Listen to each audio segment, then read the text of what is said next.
Uma decisão do Supremo Tribunal Federal, o órgão máximo da justiça brasileira, sacudiu o meio jurídico na semana passada.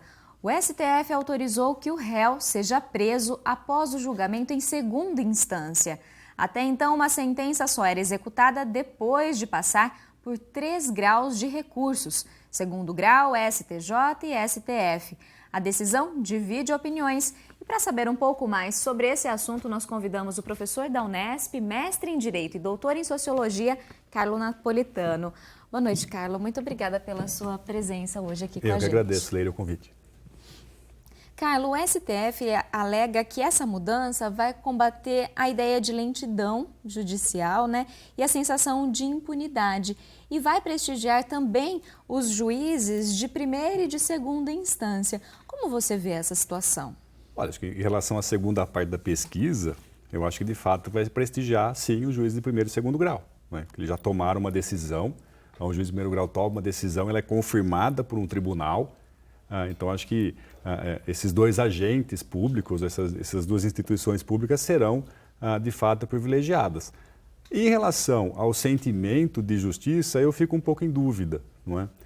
Porque talvez para um leigo isso fique perceptível, ou seja, a pessoa foi condenada, teve 2 chances para o seu processo ser revisto ou ser visto, e mesmo assim ela fica livre, não é? Mas não é assim o funcionamento processual. E não é assim muito bem o que diz a Constituição Federal, que garante, numa postura até garantista do texto, que a pessoa só pode ser considerada culpada por algum crime até o trânsito final de uma sentença, até o trânsito em julgado de uma sentença condenatória. Então, se há a pendência de um recurso, seja lá onde for, não é? No Superior Tribunal de Justiça ou no Supremo Tribunal Federal, que são considerados aí o 3º grau de jurisdição, ele não deve ser condenado. Ele não deve ser, ou melhor dizendo, ele não deve ser levado à prisão, se há uma pendência de recurso ainda. Então, acho que o sentimento da população é um pouco falho em relação a isso, mas talvez dê essa impressão de uma aplicação da justiça mesmo.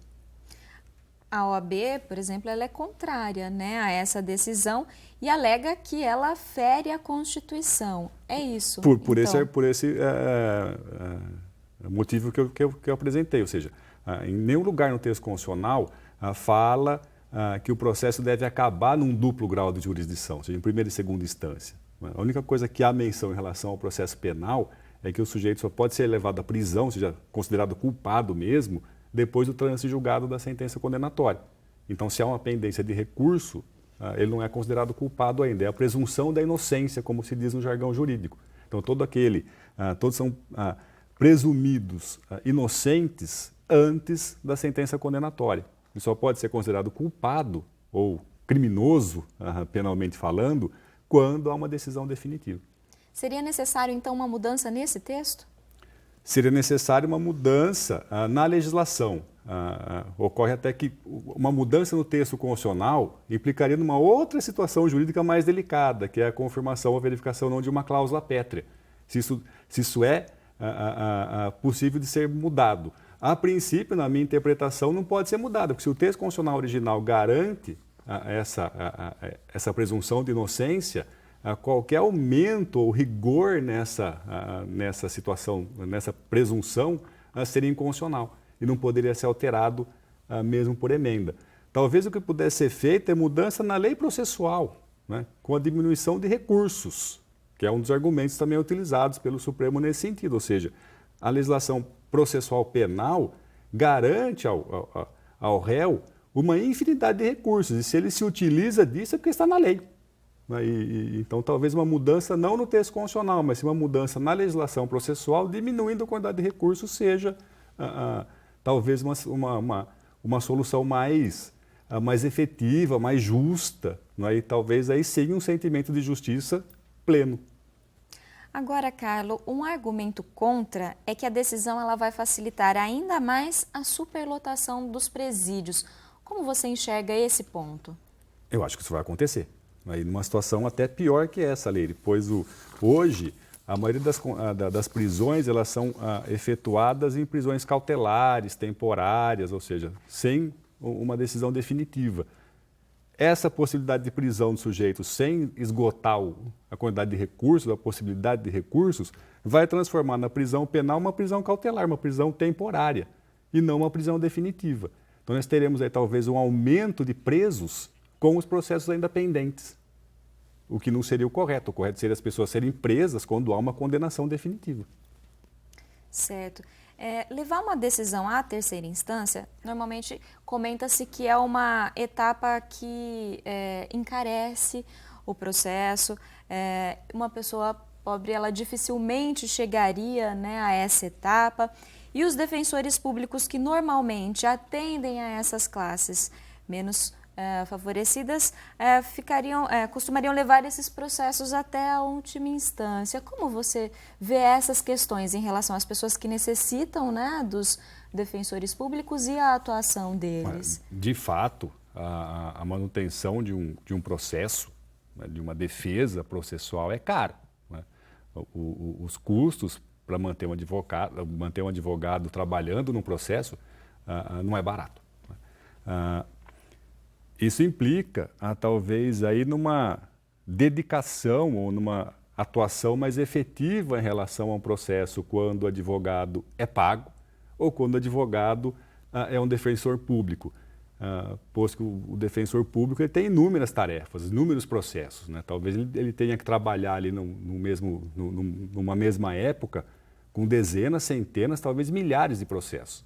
Enquanto uma pessoa que tem recursos financeiros, talvez ela possa contratar um advogado que trabalhe não quase que exclusivamente ou exclusivamente para ele, mas que dê uma dedicação maior.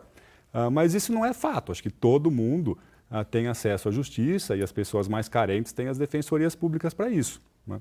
Até recentemente teve um caso, também no STF, que ainda está em julgamento, que é a questão do porte de drogas ser considerado crime ou não. Quem levou esse processo até o Supremo Tribunal Federal foi um defensor público aqui de São Paulo. Então essa ideia de que o pobre não tem acesso à justiça ou que não tem a garantia de advogado é também uma impressão falha, né? Talvez a dedicação dada é que seja diferente. Talvez uma pessoa que tenha dinheiro, riqueza, posse e consiga pagar um advogado, ele tenha uma dedicação mais exclusiva desse advogado em relação ao seu processo, mas isso não quer dizer que uma pessoa que não tenha condições de contratar um advogado não tenha também uma defesa por um defensor público, como é o caso da pergunta.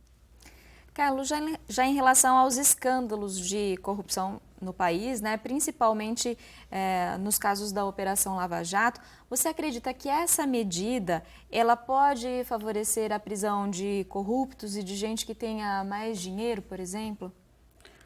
Nesse caso, sim, porque se a atenção dada exclusiva por um advogado particular pode interromper a execução da pena pelo fato de ter sido condenado definitivamente, isso pode sim fazer com que as pessoas que estão sendo investigadas e que tenham recursos, grandes empresários, possam ser levados à cadeia, né, às prisões, antes da decisão definitiva.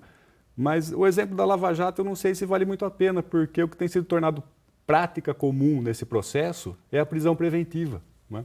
E tem caso até de um dono de empresa, de um empreiteiro que está 8 meses preso preventivamente, né? E aí talvez uma inversão da lógica processual. A pessoa primeiro é presa para depois ela ser condenada, ou seja, não há uma condenação em relação a esse sujeito e ele está preso faz 8 meses. Né? Então, talvez a primeira pergunta no sentimento de justiça tenha a ver com essa relação da Lava Jato, ou seja, pelo momento social, pela histórico. indignação em relação à corrupção, talvez esse sentimento de justiça tenha sido aflorado, mas um sentimento de justiça frouxo, né? Porque a justiça mesmo deveria ser observar o que está no texto constitucional, que é a pessoa somente ser considerada culpada quando a decisão for definitiva e não ser preso de forma cautelar e permanecer por vários meses ou até anos numa situação que não é de condenação. Muito obrigada, Carlos, pela sua presença e por todas essas explicações hoje aqui no Nesp Notícias. Eu que agradeço mais uma vez o convite e estou sempre à disposição. O Nesp Notícias fica por aqui e a gente volta a se encontrar amanhã às 6h30 da noite. Tchau!